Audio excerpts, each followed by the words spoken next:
Iba't ibang personalidad at re-electionist din sa lokal na politika ang naghain ng Certificates of Candidacy ngayong linggo. Nasa frontline ng balitang yan si Carrie Cator.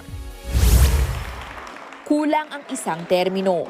Yan ang igingit ni incumbent Valenzuela Mayor Wes Gatchalian sa usaping pagpapatupad ng kanyang mga plataporma. Kaya kanina sa ilalim ng Nationalist People's Coalition, formal na siyang naghain ng kandidatura para sa kanyang ikalawang termino.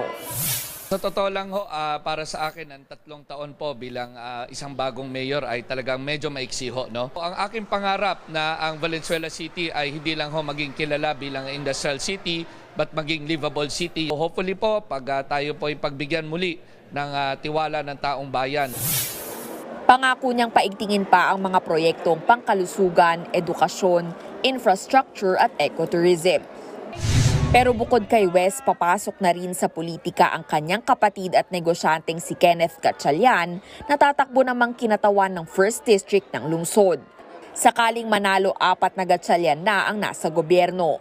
Nakaupo kasi ngayon bilang senador si Win Gatchalian habang kalihim naman ng Department of Social Welfare and Development si Rex Gatchalian. Kamara naman ang target ni Senate Minority Leader Coco Pimentel sa eleksyon. Kasunod yan ng formal niyang paghahain ng Certificate of Candidacy bilang 1st District Representative ng Marikina. Nangunguna sa mga prioridad niya ang muling pagpapasigla ng shoe industry sa lungsod. Naghain na rin ang anak ni Senator Raffy Tulfo na si Quezon City 2nd District Representative Ralph Tulfo para sa kanyang ikalawang termino. Kasama niyang naghain si Senator Raffy at ang ina na si ACT CIS Representative Jocelyn Tulfo, gayon din si Quezon City Mayor Joy Belmonte. Naghain naman ng kandidatura bilang 6th District Representative ng Angat Bulacan ang 25 anyos na si Jad Racal. Siya ang pinakabatang tatakbong kongresista sa lalawigan. Nagtapos daw sa kursong Export at Business Management si Jad. Advokasya niya na tulungan ang mga mamamayan na magkaroon ng pangmatagalan na trabaho.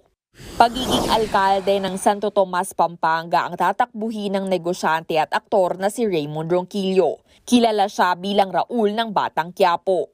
Running mate ni Raymond ang kanyang ina na si dating Mayor Gloria Ronquillo. Nagbabalita mula sa Frontline, Carrie Cator, News 5.